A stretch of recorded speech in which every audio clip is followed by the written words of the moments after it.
con un amigo de este programa, de la casa, y una de las personas que más conoce de impuestos de la Argentina. ¿Mm?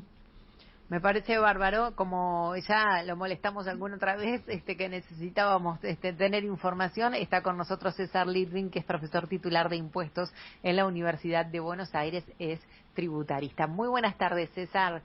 Buenas tardes, Santiago Gisela y Fondesica, Santiago. allí en No es molestia, es un placer hablar con ustedes en este tan buen programa.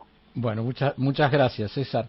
Bueno, la última vez que hablamos, que fue apasionante, nos diste 5 medidas que vos pensabas que había que tomar. Exactamente. Nosotros tomamos, no se tomó ninguna. No se tomó ninguna. Con Gisela, yo la veo por la cámara, ella está en La Plata, yo en el estudio, tomamos nota.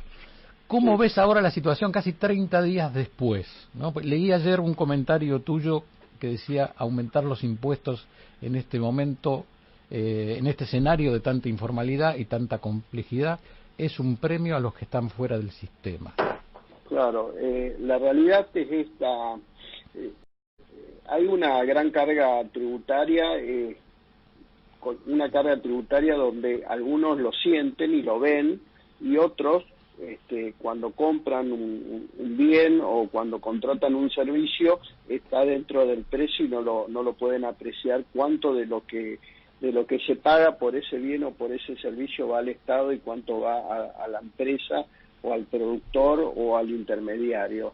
La realidad es, hay una gran carga tributaria y la verdad que estamos, como se dice, saturados de impuestos. Cuando hablamos hace algunos días sobre este tema, yo pedí 5 medidas que tengan trascendencia económica a través de utilizar el sistema tributario para generar conductas o motivar actividades, y esa idea de rebajar impuestos estaba pensada como para un escenario post pandemia donde hacía falta darle masa muscular a la economía que está perdiendo, ¿no? Y lo que nos estamos encontrando hoy es que hay una gran informalidad. Aumentó en la cuarentena la informalidad y estamos cercanos al 50% de informalidad, es decir, que la mitad paga y la mitad no paga, ¿sí? Dicho de alguna manera muy sencilla. Y por el otro lado hay una idea que dejan traslucir que van a seguir aumentando más impuestos, ¿sí?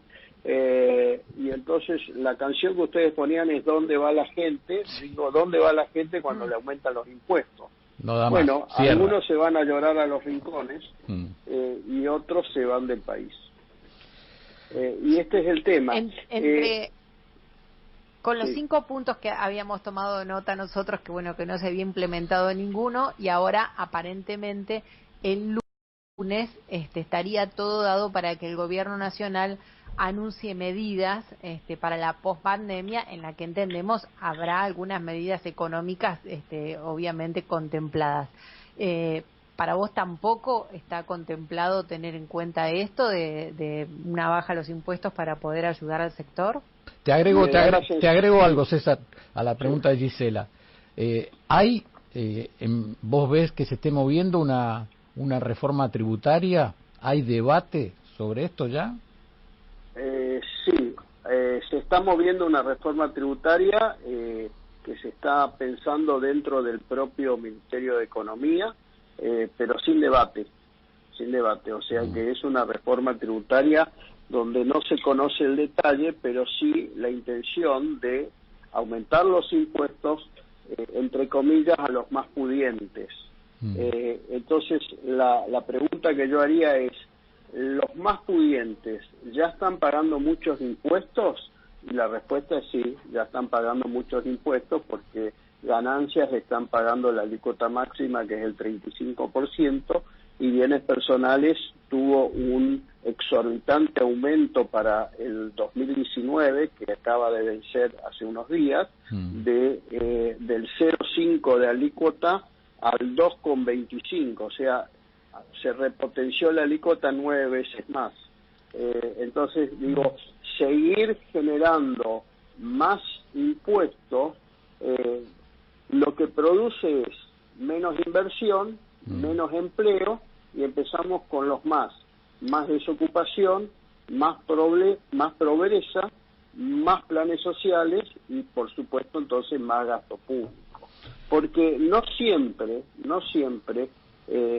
crear más impuestos o aumentar los impuestos tiene repercusión en la recaudación. O sea, no siempre aumenta la recaudación cuando aumentan los impuestos, porque hay un límite de tolerancia y me parece que con esta informalidad que hay, ese 50% que está dentro del zoológico y que es el que siempre recibe el látigo de más impuestos, llega a un punto donde no tiene más tolerancia a tantos impuestos, teniendo en cuenta que la Argentina tiene una excesiva carga tributaria. César, Gisela dice, desde que empezamos la cuarentena, siempre que la pandemia dejó al descubierto un montón de cosas, ¿no? Yendo al tema, a ver, vos que sos una persona muy informada, cuando comenzó la ayuda del IFE, ¿no? La ayuda de los 10.000 pesos, se pensaba que más o menos había 5 millones o 4 millones de personas, terminó en 11, si no me equivoco. Corregime, ¿eh? Sí, más o menos así los grandes números. Sí. O sea, toda gente que estaba en la informalidad, que fue ayudada por el Estado. Aparte de eso, el mes pasado los números creo que son 29.700.000 personas recibieron ayuda contra 5.200.000 que pagaron impuestos. ¿Más o menos? ¿Estamos por ahí? Sí, más o menos, sí, a grandes números, sí. ¿Cómo salimos de esto? Porque, ¿cómo decís? Subieron la licuota, ¿subió la recaudación de ganancias, por ejemplo? Claro, la realidad es que la recaudación de ganancias en plena cuarentena con una actividad económica o actividad muy limitada no aumenta, y en relación al año pasado en términos homogéneos no aumenta. Ahora bien, la realidad es que es el grado de saturación de aquellos contribuyentes que sostienen todo el gasto público y que la realidad es que están esperando en la pospandemia, lejos de una asfixia con más impuestos, es un respirador que le dé posibilidades de generar más inversiones, más actividad económica, crear empleo, para que baje la pobreza, para que baje el gasto público y para que a través de la misma actividad económica se pueda lograr más recaudación, porque la recaudación no siempre se logra insisto con esto que está comprobado hasta científicamente, se llama la curva de Laffer, no siempre un aumento del impuesto genera aumento de recaudación. Llega un punto de saturación, llega un punto de saturación donde el aumento de impuestos no va a generar más recaudación, o porque la gente baja su nivel de actividad económica o porque se va a otras jurisdicciones que lo tratan con más cariño, o se cambia de lado y va a la informalidad. César, y por ejemplo, un punto puede ser aumentar los impuestos o, sin aumentar, la recaudación. Otro puede ser aumentar la productividad. ¿Tenemos otras variables como para poder implementar? Sí, la realidad es que hay determinados incentivos que se están usando en el mundo para atraer inversiones, y desde ese punto se logra competitividad. Cuando un inversor elige a qué país voy a generar esa inversión para generar más actividad económica, siempre piensa, cuáles son los costos tributarios y laborales que se tienen. Entonces me parece que el punto de mayor recaudación, y el ejemplo creo que lo conversamos la última vez, fue Irlanda. Irlanda estaba en una situación económica peor que la Argentina en la década del 80 y instauró una política que le llevó 10 años, pero fue excesivamente exitosa, valga esta redundancia, y como lo remarco, porque tuvo una política que se llamó sacrificio ahora para beneficio futuro. Y esa política tuvo que ver con una baja del gasto público, pero con una abrupta rebaja de los impuestos, que hizo que muchas empresas tecnológicas, entre ellas Apple, Google y otras, se instalaran allá en Irlanda, y hoy Irlanda es una de las potencias económicas más importantes de Europa. ¿Cómo lo hicieron? No lo hicieron de un día para otro, no lo hicieron en unos meses, tampoco en un año, le llevó una década, pero fue una política muy coherente, austeridad del gasto público y rebaja de los impuestos. ¿Y qué se logró? Mucha inversión. Y doy otro ejemplo. En la Argentina nosotros tenemos un impuesto que es muy distorsivo, que es el impuesto a las exportaciones. Este impuesto a las exportaciones nos genera un problema de competitividad respecto de aquellos países que no lo tienen. Por ejemplo, en el mundo solo 12 países tienen este impuesto, entre ellos la Argentina. En el mundo 12 países, Brasil no lo tiene, Uruguay no lo tiene, no lo tiene Paraguay, no lo tiene Chile, no lo tiene ninguno de los países que hacen comercio exterior con la Argentina. ¿Qué pasó en Brasil? En la década del 90 eliminaron este impuesto. Brasil se convirtió en un boom exportador cuando eliminaron este impuesto. Las áreas sembradas explotaron de crecimiento y llegaron muchas inversiones nuevas, teniendo en cuenta que Brasil es un territorio muy, muy importante, y se convirtió en un polo exportador cuando se eliminó este nocivo impuesto sobre las exportaciones. Entonces, ¿qué quiero decir? La verdad es que en el mediano plazo, y hay que llegar al mediano plazo, una rebaja de impuestos genera más recaudación a través de mayor productividad. La pregunta que tengo, y que tienen todos los oyentes aquí que está estallando el WhatsApp, es ¿cómo hacemos para bajar impuestos con este tamaño de Estado? Sí, está muy buena la pregunta, y la respuesta es un trabajo conjunto. No se puede hablar de rebaja de impuestos si no se habla de gasto público. Leí el otro día que ponías en las redes Automóvil Récord, por impuestos un auto se encarece el 120 desde que llega al país. Un vehículo que llega al puerto con un costo de 1.100.000 llega al público a 2.400.000.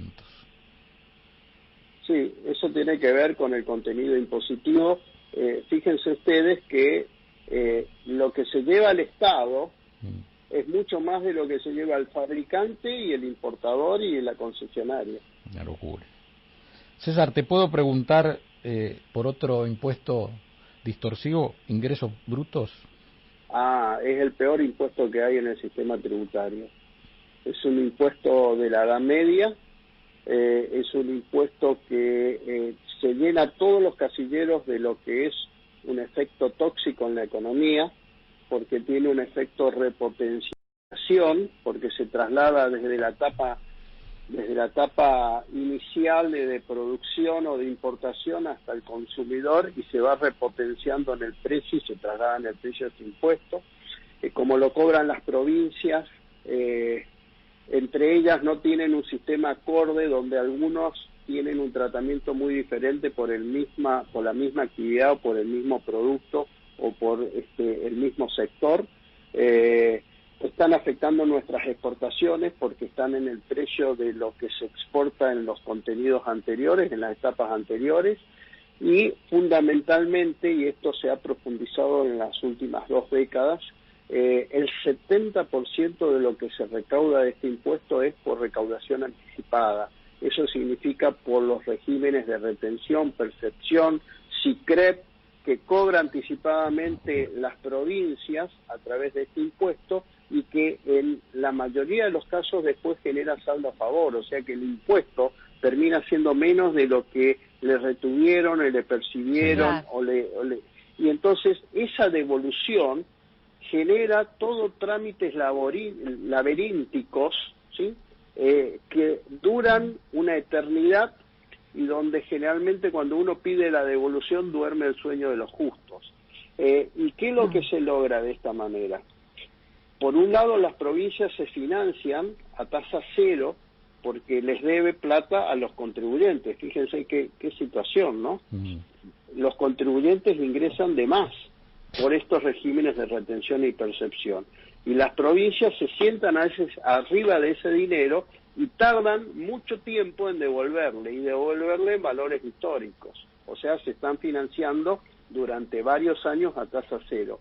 Y por el otro lado, el contribuyente en épocas de mucha inflación, ese activo se va evaporando con el tiempo como un helado en la mano. Entonces, claro, este es el peor de los impuestos. Debería ser eliminado, reformulado, sí, eliminado. Y eso te iba a Sí. te iba a preguntar cuando si se trataba de eliminar o de reformular. Vamos, les voy a recordar a los oyentes, César Litvin es quien está hablando con nosotros, profesor titular de impuestos de la Universidad de Buenos Aires, tributarista. César, este impuesto que vos decís es antiquísimo, ¿no? Por cómo lo decías vos. ¿Tuvo cambios en todo el proceso desde que existe? Sí, tuvo varios cambios. En rigor de verdad, para no ir tan lejos, en el año 74 se derogó este impuesto cuando se creó el IVA. ¿Sí? Se derogó este impuesto y se derogó también un impuesto que existía que llamaba las ventas. Y se creó el IVA. El IVA, cuando se creó, tenía una tasa del 13% y se derogó. Tenía otro nombre, se llamaba impuesto a las actividades lucrativas, pero exactamente el mismo hecho imponible, la misma base imponible. ¿Qué pasó después? Las provincias quisieron más ingresos y lo rebautizaron con otro nombre que se llama ingresos brutos, pero es el mismo impuesto. Y ese impuesto, que no existe en el mundo, no existe porque existe el IVA, o existe otro impuesto que es en la etapa final al consumidor, entonces no tiene todo el efecto arrastre de traslación de las etapas económicas anteriores.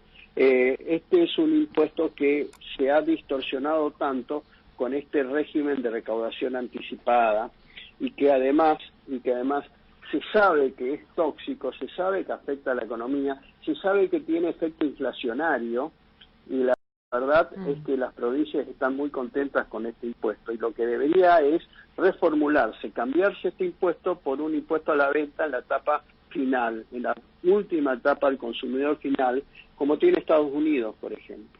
Cuando uno va a comprar, incluso está discriminado en el precio. Cuando uno va a Estados Unidos a comprar, ¿sí?, le cobran el tax, el impuesto a la venta, en la etapa final, en la etapa minorista. Entonces no se traslada el precio y el impuesto en las etapas anteriores. Y es un dato muy importante que debería discriminarse para que el consumidor, contribuyente, sepa cuánto de lo que está pagando se lo lleva el Estado. César Litvin, bueno, la verdad que cada impuesto que viene, como el del cheque, no se va, ¿no? El impuesto al cheque nos pusieron en el 2000, 2001, recuerdo. El impuesto al cheque lo pusieron en el 2001 por un año y ya es mayor de edad. Bueno, así estamos en Argentina. Mi deseo final, esto va con mi cuenta, es que haya un debate para esta reforma necesaria, tributaria. Se han sacado algunas leyes en este tiempo, como el teletrabajo, sin llamar a debate a las empresas y a los empresarios y a la gente que toma el trabajo, y esa ley, desde mi punto de vista, salió mal. Así lo he dicho aquí en el aire. Así que ojalá te inviten a un debate, todo el gobierno, todo el Congreso Nacional, todos los partidos entiendan que necesitamos dialogar para sacar la Argentina adelante. Te agradecemos muchísimo, te vamos a volver a molestar como siempre porque nos ayudás muchísimo, tenés muchísimos mensajes, no tengo tiempo para pasarlo, le pido disculpas a los oyentes, gracias, te mandamos un abrazo.